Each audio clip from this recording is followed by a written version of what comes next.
कैसे आप सब, welcome back to my YouTube channel. So guys यार, आज हम लोग पढ़ेंगे क्लासिफिकेशन। ओके। कल तो हम लोगों ने plants animals, living non living के ऊपर जो हमने डिफरेंस जाना, तो आज हम लोग जानेंगे उनके क्लासिफिकेशन के बारे में। क्लासिफिकेशन एक्चुअली है क्या भला?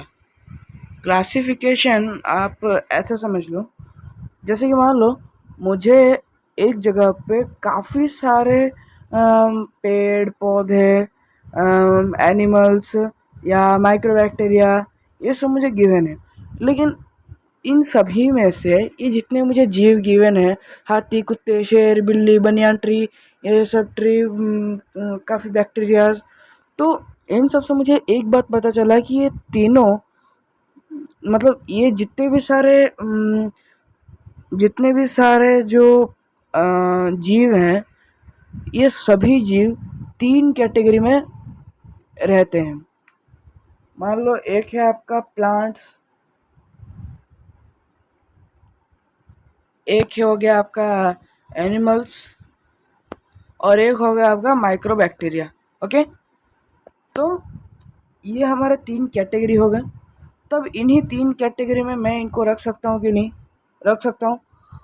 तो मुझे एक जगह पे काफ़ी सारे जीव दे दिए गए और अब मुझे बताया गया कि चलो इनका क्लासिफिकेशन करो। तो मुझे पता है ये जितने भी सारे जीव मुझे दिए गए हैं, ये सारे जीव जो है केवल तीन कैटेगरी में इनको बांटा जा सकता है। तो इसलिए मैंने यहाँ पे तीन कैटेगरी बनाए और उनमें इन सभी जीवों को रख दिया और सभी जीव जो है इक्वली डिस्ट्रीब्यूट भी हो गए। लेकिन इसे करना इतना आसान काम नहीं है, तो बस मैंने एक एग्जांपल दिया। इसे करना एक्चुअली इतना आसान काम भी नहीं है, ठीक है। काफ़ी सारे साइंटिस्ट ने अलग अलग अटेम्प्ट्स किया, तो वही सब हम लोग आज के इस वीडियो में देखेंगे। तो चलो अब समझते हैं क्लासिफिकेशन क्या है। इन सभी को कहा गया क्लासिफिकेशन। ओके, तो अभी हम लोग समझते हैं कि what is classification. Classification is a scientific method और for easy identification of plants और एनिमल्स और माइक्रोवैग्स। जैसे कि मैंने अभी वो डायग्राम बनाया था, यदि मुझे एक जगह पर सारे जीव मुझे दे दिए जाएंगे, तो मुझे मान लो कोई मुझसे आके बोलेगा कि अच्छा भाई, वो जो सियानोबैक्टीरिया है वो कौन से कैटेगरी में जाएगा? तो मुझे तो पहले ढूंढना पड़ेगा ना वो सियानोबैक्टीरिया आखिर इस जगह पे है कहाँ पे। लेकिन यदि मैं उसको कैटेगराइज्ड कर देता, तो भाई मुझे ढूंढने में इजी होता कि मैं झट से बता दूंगा। मुझे मेरा ध्यान झट से जाएगा सियानोबैक्टीरिया कहाँ पे है, माइक्रोबैग्स में। तो मैं इजीली बता दूंगा कि हाँ भाई, जो सियानोबैक्टीरिया हो गया वो हमारा माइक्रोबैग्स के अंदर गया। तो ये मुझे क्या हुआ, इजी आइडेंटिफिकेशन हुआ, यानी कि मैं इजीली उस जीव का पता लगा पाया कि वो कौन से कैटेगरी में जाता है। और ये एक साइंटिफिकली इस चीज़ को किया जाता है। ओके, नेक्स्ट, इन क्लासिफिकेशन, ध्यान से सुनो मैं क्या बोल रहा हूँ। ओके, ध्यान से सुनो। इन क्लासिफिकेशन, प्लांट्स और एनिमल्स और microbes having similar characters are put into groups. ये जो श्रेणी विभाग या जिसे क्लासिफिकेशन कहा जाता है इंग्लिश में, इसमें भाई मुझे पता कैसे चलेगा कि ये जो बनियान ट्री है, इसको मैं प्लांट्स के कैटेगरी में रखूँ या एनिमल्स के कैटेगरी में रखूँ या माइक्रोबैग्स के कैटेगरी में रखूँ? मैं एक एग्जांपल दे रहा हूँ। ये जो बनियान ट्री है, जिसे हम बरगद कहते हैं,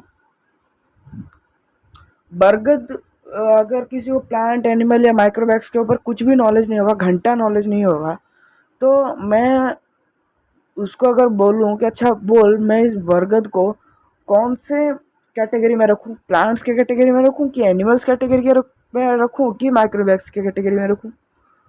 कंफ्यूज हो जाएगा वो, है कि नहीं? तो उसे कैसे मालूम चलेगा? तो उसने बरगद के पेड़ में कुछ उसका एक विशेष गुण होना चाहिए, तभी जाके हमें मालूम चलेगा कि हाँ भाई, बरगद के पेड़ को मुझे प्लांट में रखना है कि एनिमल में रखना है कि माइक्रोबैग्स में रखना है। बरगद के पेड़ में कुछ ऐसा गुण होना चाहिए, है कि नहीं? तो वही बात यहाँ पे डेफिनेशन के रूप में बताया गया है। नेक्स्ट, ईच ग्रुप अगेन सब डिवाइडेड इनटू स्मॉलर ग्रुप्स। जितने भी बड़े ग्रुप्स होंगे सभी को मिलाकर एक बड़ा ग्रुप बनाया जाएगा, उसमें से छोटे ग्रुप्स को आइडेंटिफाई कर लिया जाएगा। ओके भाई देखो, हम इंसान भी जीव कहलाएंगे। मान लो ये एक बड़ा सा ग्रुप है एनिमल्स का, ठीक है, ये एक बड़ा सा ग्रुप है एनिमल्स का। ओके, तो अब इसी एनिमल्स के ग्रुप में मैं अगर आपसे ये बोलूं कि एनिमल्स के ग्रुप के अंदर कौन कौन रह सकता है, ह्यूमन रह सकता है, हाथी रह सकता है, कुत्ता रह सकता है, शेर रह सकता है कि नहीं? और भी अदर जीव ऐसे हैं जो कि इसी एनिमल्स के अंदर रह जाएंगे, है कि नहीं? लेकिन ये एक सेटिस्फाइंग आंसर नहीं हुआ, क्योंकि सभी एनिमल्स तो एक टाइप के नहीं होते ना, सभी प्लांट्स भी एक टाइप के नहीं होते, या सभी माइक्रो बैग्स या जिसे माइक्रो ऑर्गेनिजम्स भी कहा जाता है वो भी एक टाइप के नहीं होते, थोड़ा बहुत डिफरेंस होता है। तो उसे थोड़े बहुत डिफरेंस के लिए उनको फिर डिवाइड किया जाता है इनटू स्मॉलर ग्रुप्स। ओके, इस बड़े से ग्रुप को डिवाइड किया जाता है स्मॉलर ग्रुप्स में। ओके, तो इन्हीं स्मॉलर ग्रुप्स में जैसे कि एक ग्रुप में ह्यूमन रह गया, एक ग्रुप में हाथी घोड़े कुत्ते रह गए, क्योंकि ह्यूमन भी एनिमल्स के ग्रुप में ही जाता है, लेकिन जो ह्यूमन कर सकता है वो एनिमल्स कर नहीं सकते। यानी कि ह्यूमंस जो काम कर सकते हैं, ठीक है, मान लो ह्यूमन एक पत्थर को यहाँ से वहाँ के उठा के ले जा सकते हैं, लेकिन शेर या कुत्ता किसी पत्थर को उठा के लेके जा सकते हैं क्या? नहीं, उसको घसीट कर लेके जाएंगे। तो ह्यूमन के पास कुछ ऐसे गुण हैं, कुछ ऐसे स्पेशल गुण हैं जिसकी वजह से वो डिफरेंट है बाकी जीवों से, लेकिन वो एनिमल ग्रुप का है कि नहीं? तो उसको फिर स्मॉलर पार्ट्स में डिवाइड किया गया। Okay, next, different groups are arranged in certain manner to indicate their early and evolution। अभी ये जितने भी अलग अलग ग्रुप्स बने सभी अलग अलग ग्रुप्स बनेंगे। मान लो इंसान एक ग्रुप में गया, जंगली जानवर एक ग्रुप में गए, कुत्ते बिल्ली जो डोमेस्टिक एनिमल्स वो भी एक ग्रुप में गए। इनको एक असेंडिंग ऑर्डर में सजाया जाएगा, यानी कि बड़े से छोटा या छोटे से बड़ा है कि कौन कैसा खाता है या उसका हाव भाव कैसा है, किसी एक रीज़न की वजह से उनको असेंडिंग ऑर्डर में रखा जाएगा। असेंडिंग ऑर्डर से मतलब फर्स्ट रहेगा ह्यूमन, सेकंड रहेगा डोमेस्टिक एनिमल्स, थर्ड रहेगा जंगली जानवर, फोर्थ रहेगा जो जो जानवर आसमान में उड़ते हैं, है कि नहीं? तो देखो, ये हर एक लाइन को मैं एग्जांपल के थ्रू समझा रहा हूँ। ओके, हर एक लाइन को मैं एग्जांपल के थ्रू समझा रहा हूँ। ये एक्चुअली इनके ऊपर कोई डेफिनेशन नहीं है, मैं इनको जो है मैं हर एक लाइन को एक एग्जांपल के थ्रू समझा रहा हूँ, इसलिए समझ रहे हो?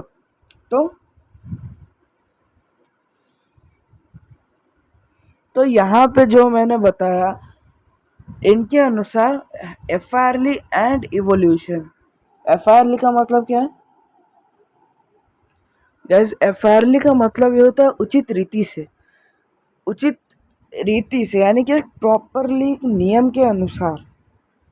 एंड इवोल्यूशन मतलब विवर्तन। 10th क्लास में आपका एक चैप्टर था ना, हेरिडिटी एंड इवोल्यूशन, सीबीएसई वालों का मैं भी 9th में था शायद। मैं सीबीएसई पढ़ा नहीं हूँ, मैं ओडिया मीडियम का छात्र हूँ, तो इसीलिए हमारे स्कूल में 10th क्लास में एक चैप्टर था heredity and evolution, 11th chapter था वो, हेरिडिटी एंड इवोल्यूशन, यानी कि वंशानुक्रम एंड विवर्तन। एवोल्यूशन क्या है वो आपको बटनी में अच्छे से पढ़ाया जाएगा। ओके, तो उन सबको इन्हीं ऑर्डर्स के द्वारा जो है उनको असेंडिंग किया जाता है। नेक्स्ट आता है क्लासिफिकेटरी यूनिट्स। हर एक का अपना एक यूनिट होता है, क्लासिफिकेशन के अपना एक यूनिट होता है। फिजिक्स में पढ़ा ना, यूनिट एंड डायमेंशन है, ये वैसा नहीं है। यहाँ पे कोई न्यूटन के जी मीटर ऐसा नहीं लगेगा इसमें, इसका थोड़ा अलग फंडा है। In classification different classificatory units are used called taxonomic group. ये आ गया कांड। ये जो कुछ भी हम क्लासिफिकेशन करते हैं एफआरली एंड इवोल्यूशन के बेस पर, जिस हिसाब से हम लोग क्लासिफिकेशन करते हैं उस यूनिट को कहा जाता है टैक्सोनॉमिक ग्रुप। ओके, तो हर एक जीव को जो है ना स्टेप बाय स्टेप उनको जो क्लासिफिकेशन होता है ना उनका स्टेप बाय स्टेप किया जाता है। ठीक है, the hierarchy of taxonomy group are given in next page. तो गाइस यार, ये जो हायरार्की ऑफ टैक्सोनॉमिक ग्रुप या टैक्सोनॉमिक हायरार्की, इसका मतलब यह है कि जितने भी एनिमल्स या जितने भी प्लांट्स या एनीथिंग, जितने भी लिविंग ऑर्गेनिजम्स हैं उन सभी को बायोलॉजिकली, ओके, उन सभी को एक बायोलॉजिकली क्लासिफिकेशन के अंदर उनको रखा जाएगा। ठीक है, जो कि इस तरीके का क्लासिफिकेशन है जो कि बायोलॉजिकली एक्सेप्टेबल हो। Okay, so that is called taxonomic hierarchy. Taxonomy क्या है? क्लासिफिकेटरी यूनिट। ठीक है, जिस तरीके से या बायोलॉजिकली आप जो क्लासिफिकेशन करोगे उसको कहा जाता है टैक्सोनॉमिक ग्रुप, और उस टैक्सोनॉमिक ग्रुप को आप एक तरीके से कह सकते हो क्लासिफिकेटरी यूनिट्स। ओके, समझे? नेक्स्ट चलते हैं, वो टैक्सोनॉमिक ग्रुप क्या है, ये रहा। पूरा शुरू से शुरू करते हैं। सबसे पहले आता है स्पीशीज। स्पीशीज का मतलब क्या हुआ? जाति, उसके ऊपर प्रजाति। ठीक है, उसके ऊपर फैमिली, उसके ऊपर ऑर्डर, उसके ऊपर क्लास श्रेणी, उसके ऊपर डिवीज़न। हम लोग जो डिवीज़न अभी पढ़ेंगे वो फाइलम है। फाइलम क्या है? एक तरीके का डिवीज़न है। ठीक है, जैसे कि मान लो आप जो स्कूल में पढ़ते थे 10th क्लास, कौन सा डिवीज़न? डिवीज़न या जिसे सेक्शन भी बोला जाता है, कौन सा सेक्शन? ए सेक्शन या बी सेक्शन। तो उसी तरीके से यहाँ पे डिवीज़न या जिसे सेक्शन भी कह सकते हो, डिवीज़न या सेक्शन उस स्कूल में था, यहाँ पे खाली डिवीज़न बोलना, सेक्शन कहीं मत बोलना। तो ये एक तरीके का फाइलम डिवीज़न या फाइलम सेक्शन। नेक्स्ट, सबसे बड़ा किंगडम। अब इसी किंगडम के ऊपर 2 क्लास और चलेंगे। चलो, अब यहाँ से लेकर यहाँ तक जो हम गए, अब उसके ऊपर थोड़ा सा डेफिनेशन भी जान लेते हैं। Species is the lowest taxonomic group. शुरुआत ही किया जाता है स्पेशीज से। ओके, स्पेशीज से पूरा शुरुआत किया जाता है। Next point, it is the basic unit of classification. जैसे कि मैंने भी बताया, बेसिक यूनिट मतलब शुरुआत होता है स्पेशीज से, बेसिक यूनिट है ये। Next, taxonomic group of any rank is called taxon. Taxonomic जो ग्रुप होता है ना, वो चाहे वो किसी भी रैंक का हो, ठीक है, वो चाहे वो किसी भी रैंक का हो, उसको कहा जाता है टैक्सन। ये सारे शॉर्ट क्वेश्चन है, आपको याद कर लेने हैं, ये सारे शॉर्ट क्वेश्चन है। It is the branch of science which deals with identification, nomenclature and classification is called taxonomy. Taxonomy का ये पूरा का पूरा एक definition है। It is the branch of science which deals with identification identification मतलब क्या है, उसको हम पहचाने। बरगद का पेड़, पूरा बरगद का ऐसा कौन सा गुण है जिसको हम प्लांट के अंदर ही रखें, बरगद का कुछ ऐसा आइडेंटिफिकेशन हम करें। उसके ब्रांचेस है, वो मूव नहीं कर सकता, ठीक है, वो do not quickly respond to external stimuli. कल जो मैंने पढ़ा था प्लांट्स और एनिमल्स के ऊपर डेफिनेशन, सॉरी डिफरेंस, उसी के ऊपर बेस करके मैं बोल रहा हूँ। तो कुछ स्पेशल गुण होंगे जो कि एक एनिमल से लगभग लगभग अलग, थोड़ा बहुत थोड़ा बहुत सेम होगा, वरना 90% डिफरेंस है कि नहीं। तो आइडेंटिफिकेशन यानी कि कुछ ऐसे ऐसे गुण है जिससे कि हमें पता चले कि हाँ भाई ये बरगद का पेड़ है, इसको हम प्लांट के कैटेगरी में रखेंगे। Next, nomenclature. गाइस, नोमेनक्लेचर का मतलब जानते हो?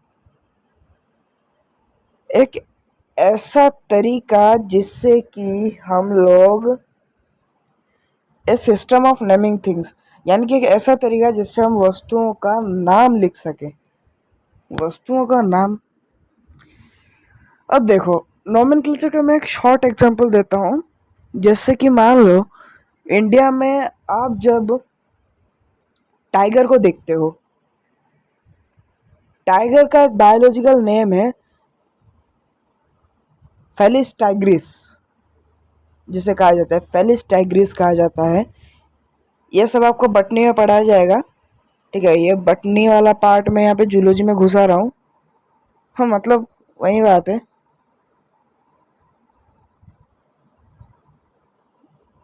ठीक है। स्पेसिस के नाम, उनको कैसे नाम दिया जाता है बायोलॉजिकली, बायोलॉजिकल नोमेनक्लेचर भी जिसे बोला जाता है। अरे ये बायोलॉजिकली वस्तुओं के नाम रखने का एक प्रॉपर वे, एक सटीक तरीका, समझ लो। यानी टाइगर, या जिसे बाघ भी बोला जाता है, बाघ को अगर आप इंडिया में देखोगे तो बोलोगे टाइगर, फॉरेन में आप टाइगर बोलोगे कोई नहीं समझेगा, उल्टा आपको जूता से मारेगा। टाइगर केवल इंडिया में लोग जानते हैं, लोग इंडिया में आप उड़ीसा में आके बोलोगे टाइगर का मतलब लोग समझेंगे टाइगर को। यदि आप गुजरात में भी जाके बोलोगे टाइगर, टाइगर को टाइगर अगर बोलोगे तो गुजराती लोग भी समझ के हाँ भाई टाइगर मतलब ये बाघ को बोल रहा है कि नहीं। लेकिन यदि आप फॉरेन कहीं जाके बोलोगे कि hey bro here is a tiger, उस साला जूता से मारेगा, पहले कौन सी भाषा बोल रहा है तू, टाइगर क्या है। यदि आप उनको ऐसा बोलोगे फेलिस टाइग्रिस, तब भी साले वो आपसे जूते से मारेंगे, क्योंकि फेलिस टाइग्रिस जो है ना वो मतलब थोड़ा बड़ा नाम हो जा रहा है, बायोलॉजिकली एक्सेप्टेबल है बट वो थोड़ा बड़ा नाम हो जा रहा है। फॉरेन में भी लोग समझते हैं टाइगर, लेकिन मैक्सिमम जगह पे टाइगर नहीं समझेंगे। मैं खाली जस्ट एक एग्जांपल ले रहा हूँ, ऐसे भयंकर नाम होते हैं ना, फॉरेन में आप सुनोगे आपका दिमाग खराब हो जाएगा। वेल,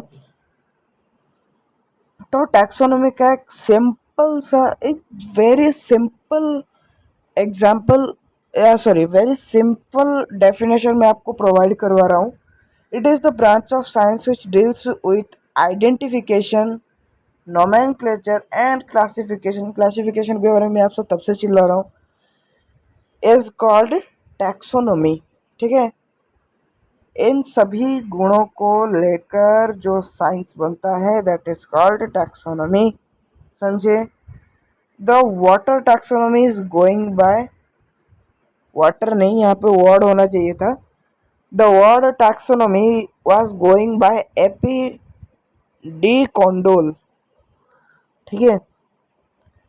यही वो साइंटिस्ट थे जिनके द्वारा टैक्सोनॉमी नामक एक वर्ड निकला, समझ लो। Carolus Linnaeus is called father of taxonomy, ठीक है। देखो, इन दोनों आदमियों में थोड़ा सा डिफरेंस। कैरलोस लिनियस जो है उन्होंने टैक्सोनॉमी के अंदर, टैक्सोनॉमी के ऊपर पूरा रिसर्च किया, लेकिन उनको भी नहीं मालूम था कि जो ये रिसर्च कर रहे हैं उस रिसर्च का नाम हो जाएगा टैक्सोनॉमी। टैक्सोनॉमी नामक जो वर्ड था वो इन्होंने सजेस्ट किया, किन्होंने? एपी डी कंडोल ने। लेकिन जो टैक्सोनॉमी के ऊपर जिन्होंने शुरू स्टार्टिंग से जिन्होंने रिसर्च किया वो थे कैरोलस लिनियस। यानी कैरोलस लिनियस जो रिसर्च कर रहे थे उनको भी नहीं मालूम था उनके रिसर्च का नाम टैक्सोनॉमी होगा। टैक्सोनॉमी नामक जो वर्ड है ना वो प्रोवाइड किया एपी डी कंडोल ने। समझ गए इन दोनों आदमियों के ऊपर डिफरेंस। Next, taxonomic group. ये क्या बोला है? In classification different taxonomic groups are used. The taxonomic group are given below in descending orders. मैंने टैक्सोनॉमी जैसे पढ़ा, टैक्सोनॉमी क्या है? ये यहाँ से लेकर यहाँ तक ये आपका पूरा टैक्सोनॉमी हो गया या टैक्सोनॉमिक ग्रुप हो गया। अलग अलग ग्रुप है, ये सभी टैक्सोनॉमिक ग्रुप है अलग अलग। ओके, तो उन सभी टैक्सोनॉमिक ग्रुप को एक डिसेंडिंग ऑर्डर में यहाँ पे नीचे सजाया गया है। सबसे पहले ऊपर से शुरुआत करेंगे। सबसे पहले आता है किंगडम क्लासिफिकेशन। ऊपर से होते हुए नीचे की तरफ जाएंगे। सबसे पहले शुरू होता है किंगडम क्लासिफिकेशन। किंगडम क्लासिफिकेशन है क्या चीज़? The living world has been divided into kingdom. जो लिविंग वर्ल्ड यानी कि जो लिविंग ऑर्गेनिजम्स है ना उन सभी को एक कैटेगरी में रखा गया जिसे कहा गया किंगडम। जैसे कि हमने यहाँ पे क्या पढ़ा था?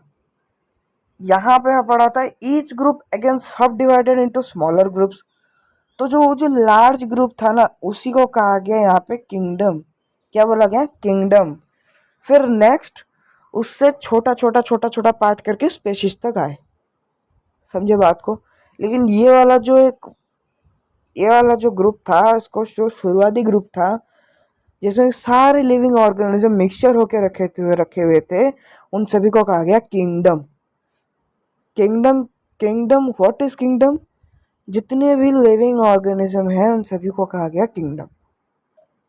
समझ गए? आइडिया आया? तो अभी जो किंगडम हम लोग पढ़ रहे हैं किंगडम को पूरा शुरू से शुरू करेंगे। तो सबसे पहले आता है टू किंगडम क्लासिफिकेशन। भैया हमने तो 5 किंगडम क्लासिफिकेशन पढ़ा तो था लेकिन मैं पूरा जड़ से ले रहा हूँ। तो सबसे पहले आता है two kingdom classification. 5 kingdom classification किसी को सपने में नहीं आया? किसी को सपना नहीं आया कि हाँ भाई मुझे 5 किंगडम क्लासिफिकेशन डायरेक्टली बना देना है ना। उसने पहले इसी टू किंगडम क्लासिफिकेशन को ही उसने नोटिस किया। देन डेवलप किया गया 5 किंगडम क्लासिफिकेशन इन बेसिस पे, इन दोनों के बेसिस पे। तभी जो अभी किंगडम के जो देखो पिछले पेज में हमने क्या पढ़ा? टैक्सोनॉमी के जो फादर थे उनका नाम क्या था? कैरोलस लिनियस, है कि नहीं? ध्यान से सुनो, टैक्सोनॉमी के फादर कौन थे? Carolus Linnaeus. तो कैरोलस लिनियस ने जो रिसर्च किया तो उन्होंने पहले क्या रिसर्च किया होगा? किंगडम के ऊपर। क्योंकि हम शुरू से शुरू करेंगे ना, एक कितना बड़ा सा गुट्ठी था उसको सॉल्व करते करते करते करते फाइनली पहुंच गए स्पेसिस के ऊपर, है कि नहीं? बड़ा सा किंगडम था उसको सिंप्लीफाई करते करते करते करते फाइनली स्पेसिस तक वो पहुंच ही गए, है कि नहीं? तो उन्होंने शुरुआत किया किंगडम से। किंगडम शुरुआत किया तो क्या कैसे? टू किंगडम क्लासिफिकेशन से। तो इसीलिए उनका नाम पहले आता है कैरोलस लिनियस। 1758 में उन्होंने ये काम किया, divided the living world into two kingdoms. जितने भी लिविंग वर्ल्ड में जितने भी लिविंग ऑर्गेनिजम्स हैं प्लांट से लेकर माइक्रोवैक्स तक उन सभी को एक ग्रुप में डिवाइड किया, वो था किंगडम। फिर बाद में सपना आया कि नहीं भाई ये ये किंगडम मतलब ये तो एक किंगडम हुआ लेकिन प्लांट्स तो एनिमल्स से 100% सिमिलर तो नहीं है। प्लांट्स और एनिमल्स में मैक्सिमम डिफरेंस है, थोड़ा बहुत सिमिलरिटी है, कंप्लीट सिमिलरिटी भी नहीं है। तो क्यों ना इन दोनों को दो भागों में बांट दिया जाए, that is called two kingdom classification. तो जो उन्होंने उन दोनों भागों में बांटा, एक था किंगडम प्लांटी, दूसरा था किंगडम एनिमलिया। किंगडम प्लांटी में केवल इस ग्रुप में केवल प्लांट्स को रखा गया और इस ग्रुप में केवल और केवल एनिमल्स, यानी कि यहाँ पे माइक्रोबैग्स भी एनिमल्स के अंदर घुसा दिए थे। तो ये कहलाया गया आपका two kingdom classification. Okay, next. अभी किंगडम प्लांटी में जो पूरा ये स्टार्टिंग से चल रहा है, ठीक है। किंगडम प्लांटी में क्या हुआ, ये सभी ऑटोट्रॉफिक क्या है वो मैंने आपको कल ही बता दिया था, लेकिन यहाँ पे मैंने कैप्शन में मैंने फिर भी यहाँ पे एक्स्ट्रा और लिख दिया, can prepare their own food, खुद का खाना खुद तैयार कर सकते हैं, इसलिए उनको ऑटोट्रॉफिक बनाया गया। ये एक पहला पहला गुण था प्लांट्स के पास में जो कि इनको एनिमल से डिफरेंट करता है। Next, presence of cell wall, ये भी एक गुण है एक सेल में, इनके सेल में और इनके सेल में, ये भी एक गुण है जिसकी वजह से ये किंगडम प्लांटी जो है, मतलब जो प्लांट्स हैं वो एनिमल से डिवाइड होते हैं। नॉट बॉडीली और फ्रीली मूवेबल, हम जैसे चलते हैं, प्लांट्स तो चलते नहीं है ना। किसी प्लांट को आप एक जगह पे लगा दो, वो बढ़ता रहेगा, उसका हाइट बढ़ता रहेगा, उसका साइज बढ़ेगा, लेकिन वो मूव हो थोड़ी ना हो सकता है। जैसे मैं आपको अभी बोलूँगा बेटा वो दरवाजे तक जाना, आप फटाफट से चले जाओगे। प्लांट्स के सामने आप पूरा डीजे लगा के बोलोगे बरगद जाना दरवाजे तक, वो घंटा आपकी बात सुनेगा। वही बात है। तो नॉट बॉडीली और फ्रीली मूवेबल, वो तो मूव ही नहीं कर सकता, बॉडीली हो या फ्रीली हो। Do not quickly respond to external stimuli, external stimuli क्या है, जितने भी आपके सेंस ऑर्गन्स, कल ही मैंने आपको बताया था, जितने ही सेंस ऑर्गन्स हैं, लाइक आपका सपोज मैं आपके कान के पास में लाके जेबीएल स्पीकर बजाऊंगा, आप अचानक से चौंक उठोगे, क्यों, आपके कान ने सेंस किया। या आप कोई हॉरर मूवी देख रहे हो, आप अचानक से चौंक उठे, क्यों, क्योंकि आँख ने वैसा रेस्पॉन्स किया। मैं अचानक से आपके हाथ पे ऐसे चिमटी काटूंगा, आप चौंक जाओगे या आपको दर्द होगा, क्यों, क्योंकि चमड़ी ने रेस्पॉन्ड किया, है कि नहीं। या मैं आपके मुंह पर करेला ठूस दूं, आपको कड़वा लगा, क्यों, क्योंकि आपके जीभ ने रेस्पॉन्स किया। आपके नाक के सामने मैं एक 10 साल पुराना सड़ा हुआ मोजा ला के रख दूं, आपको स्मेल बहुत ही गंदा लगा या तो आप बेहोश ही हो गए, क्यों, क्योंकि आपके नाक ने रेस्पॉन्ड किया। लेकिन ये सब क्विक रेस्पॉन्ड किया हम लोगों ने विद इन 1 सेकेंड, है कि नहीं। लेकिन प्लांट्स के सामने सारी चीज़ें अप्लाई कर लो, प्लांट इतने आसानी से रिस्पॉन्ड नहीं करेगा। प्लांट को देखा कभी बेहोश होते हुए, जन्म लिया मरेगा, सीधा वो जन्म लिया मरेगा, बस उसका काम खत्म। ओके, तो वो इतने आसानी से रेस्पॉन्ड नहीं करता, उसको रेस्पॉन्ड करने के लिए बहुत दिन लगते हैं। अपने 6th क्लास में पढ़ा होगा म्यूजिक हेल्प्स प्लांट्स ग्रो, एक इंग्लिश में एक चैप्टर था म्यूजिक हेल्प्स प्लांट्स ग्रो। वो जो सब्जेक्ट था, यानी कि उस सब्जेक्ट में कहा गया था, 2 साइंटिस्ट थे, ठीक है, उन साइंटिस्ट का नाम मुझे याद नहीं आ रहा, छठी कक्षा में पढ़ा था ना।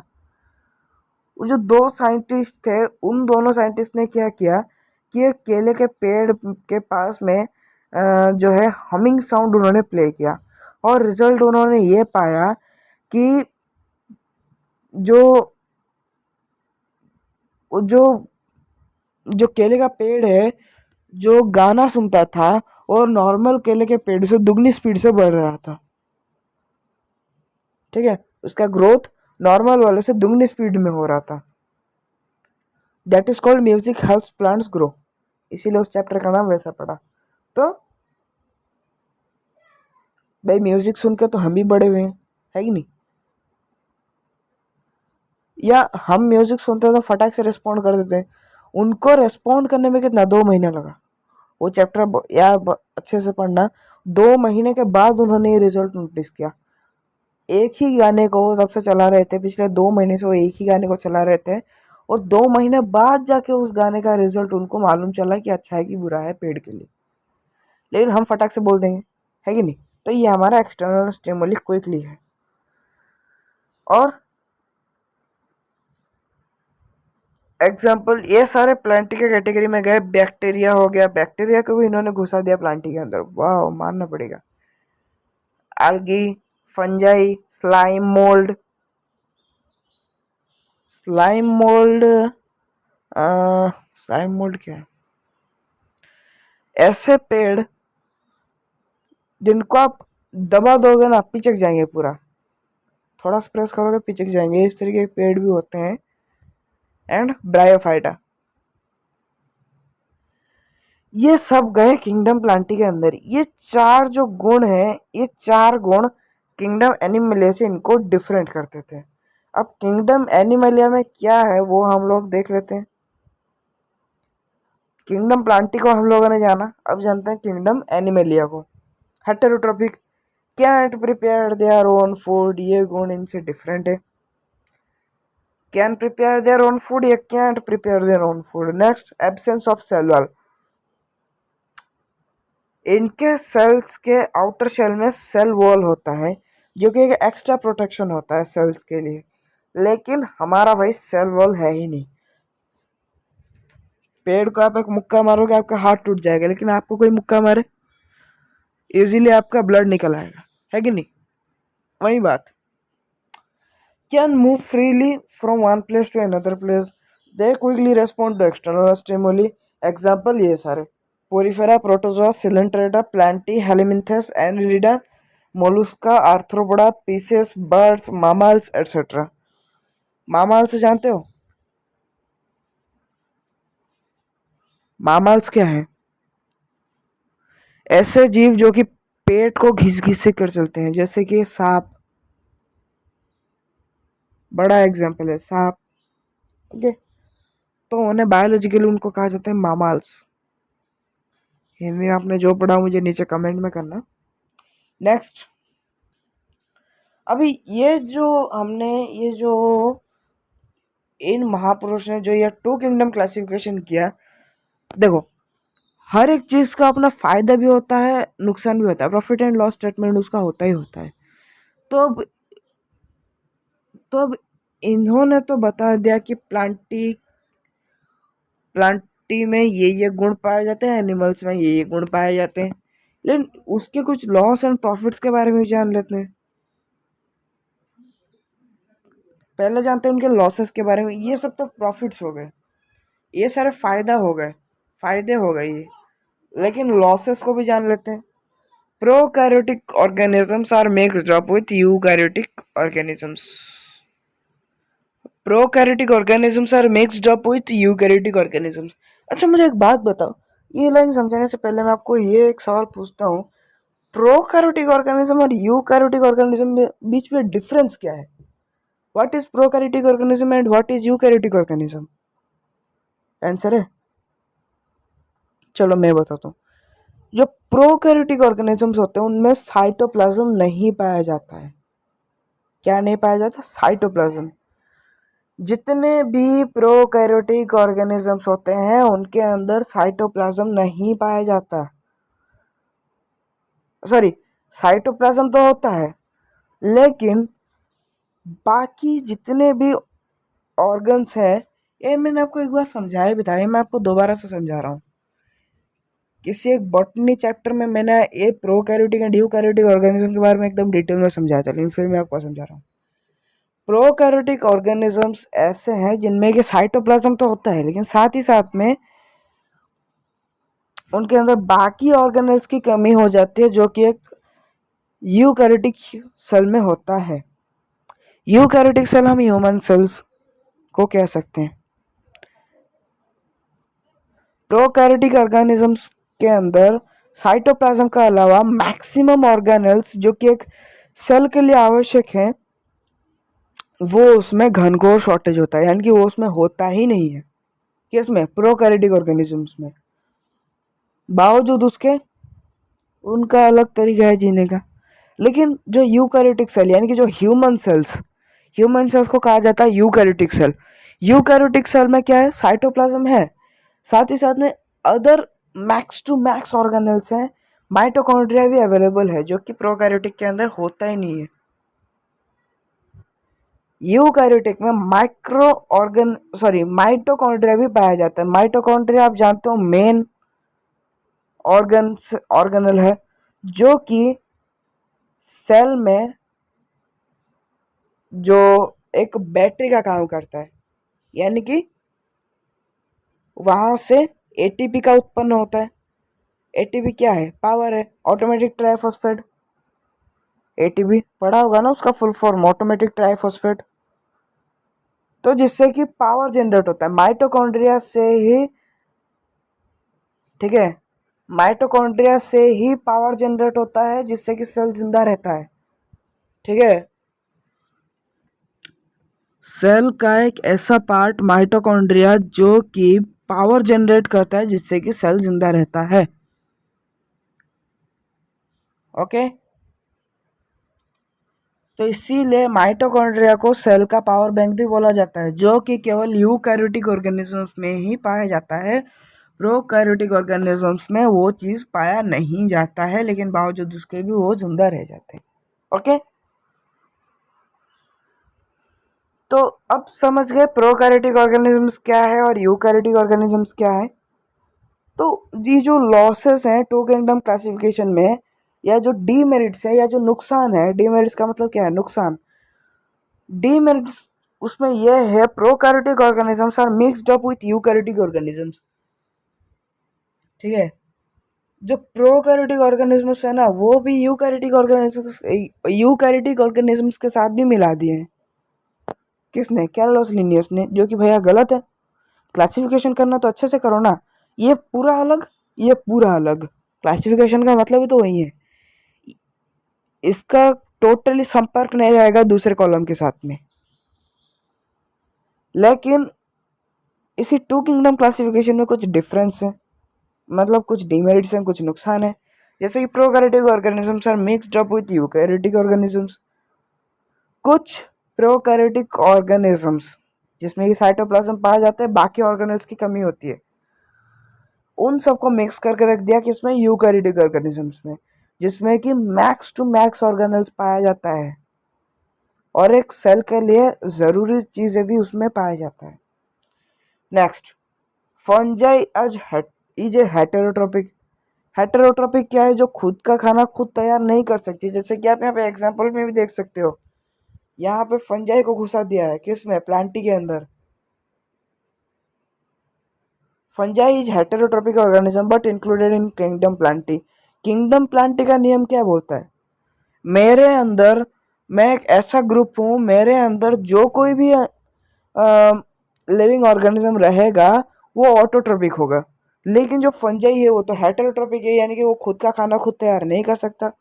तो भैया उसको कैसे घुसा दिया किंगडम प्लांटी में? ये तो गलत है। Unicellular and multicellular organisms are not separated. Unicellular and multicellular क्या है? यूनिसेलुलर मतलब एक कोशीय प्राणी, लाइक एमीबा।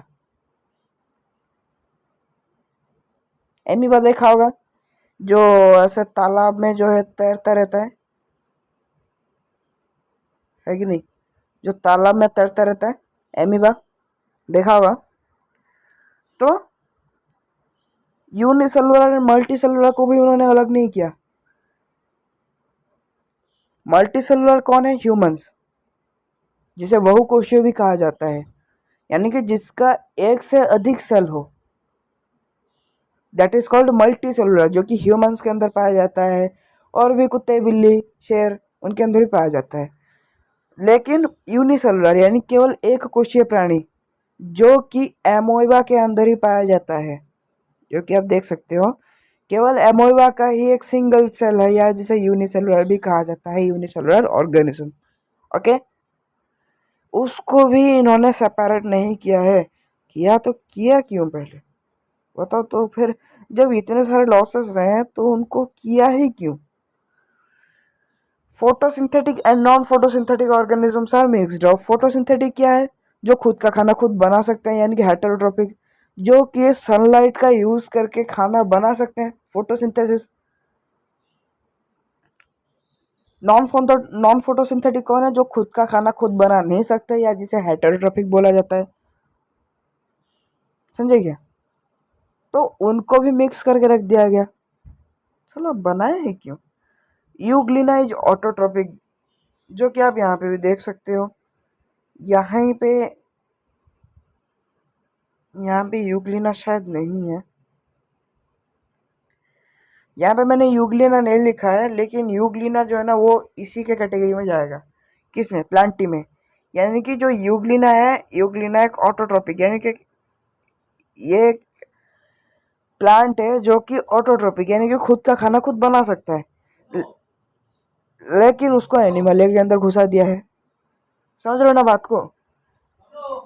यूग्लिना एक ऐसा प्लांट है जो कि खुद का खाना खुद तैयार कर सकता है, लेकिन उसको एनिमल में घुसा दिया जो खुद का खाना खुद तैयार नहीं कर सकता। ये तो सरासर गलत है। Next, Chlamydomonas is a unicellular algae। Chlamydomonas एक तरीके का algae है। algae माइक्रोवैक्स के अंदर जाता है। वेल अभी के लिए उसको एनिमल्स में घुसा दिया। वो यूनिसेलुलर यानी कि उसका सिंगल सेल है, वो सिंगल सेल वाला organism which can move freely. क्लोमाइडोमो देखो, यूनिसेलुलर हो या मल्टी सेलुलर हो, अगर वो एनिमल है फ्रीली मूव कर सकता है।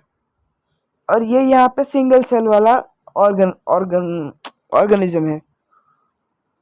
कौन सा? Chlamydomonas algae। लेकिन जो कि फ्रीली मूव कर सकता है, इधर उधर जा सकता है, लेकिन उसको घुसा दिया किंगडम प्लांटी के अंदर। तो ये सारे डीमेरिट्स हुए जो कि टू किंगडम क्लासिफिकेशन को 100% सक्सेस नहीं करता है। तो उसको थोड़ा सा और डेवलप किया गया और बनाया गया 5 kingdom classification.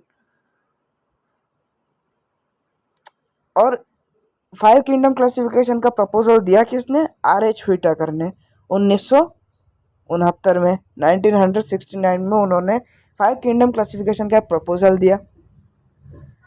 He divided the living world into 5 kingdoms।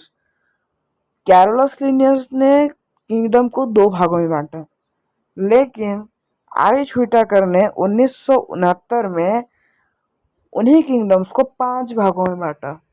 वो 5 भाग कौन से आइए देख लेते हैं। Kingdom Monera, kingdom protista, kingdom fungi, kingdom Plantae, kingdom Animalia. ये दोनों तो पहले से ही थे ना, लेकिन इन तीनों को बाद में डेवलप किया गया। ओके, ये जो मोनेरा, प्रोटिस्टा और फंजाई, इन तीनों को R.H. व्हिटेकर ने एक्स्ट्रा डेवलप किया। ओके, और ये जो प्लांटी एनिमल है तो पहले से ही थे ना, इनसे और तीनों को डिस्कवर किया गया। He classified the living world on the basis of cell type, body complexing and mode of nutrition। उन्होंने ये जो क्लासिफिकेशन किया ना, उन्होंने इन 3 चीज़ों को मद्देनजर रख के इन 5 को निकाला। इन 5 को ओके, इन 5 को निकाला गया इन 3 बेसिस पे। कौन से? सेल टाइप, कोई यूनिसेलुलर है, कोई मल्टी सेलुलर है, ठीक है। किसी किसी का तो सेल ही नहीं है, लाइक हमने सेल बायोलॉजी में पढ़ा था, याद करो। वायरस का सेल नहीं है बेटा, आरबीसी का भी सेल नहीं है, फिर भी वो इसी के अंदर ही आते हैं। हाँ, यूकैरियोटिक एंड प्रोकैरियोटिक में भी या तो मैंने सेल बायोलॉजी में पढ़ा था या तो बॉटनी में पढ़ाया था। अब देखो, मुझे हर बात याद नहीं रहता क्योंकि मैं एक ही टीचर हूँ, समझ रहे हो ना। हर एक चैप्टर में पढ़ा रहा हूँ मैथ्स के अलावा, समझ रहे हो। तो दिक्कत होता है मुझे, और हर एक चीज़ को याद करके तो नहीं रखा जा सकता। तो cell type, unicellular, multicellular, non cellular, सभी को मद्देनजर रखते हुए बनाया। बॉडी कॉम्प्लेक्सिंग, हम ह्यूमंस, हमारे 2 हाथ 2 पैर, टाइगर के 4 पैर, मुंह का शेप अलग, उसका बॉडी अलग है, ह्यूमन का बॉडी अलग है, कुत्ते का बॉडी अलग है, शेर का बॉडी अलग है कि नहीं, शक्ल के अनुसार। और मोड ऑफ न्यूट्रिशन, हम लोग न्यूट्रिशन को कैसे पाते हैं, वे लोग न्यूट्रिशन को कैसे पाते हैं, यानी खाने के अनुसार। सभी को इन 5 कैटेगरी के अंदर बांटा गया, जो कि हम लोग अभी आप लोग जान लो, इन 5 कैटेगरी के अंदर बांटा गया। ओके सो तो आई होप आपको वीडियो अच्छा लगा होगा। वीडियो अच्छा लगा हो तो like share comment and subscribe. मिलते हैं नेक्स्ट वीडियो में। ओके।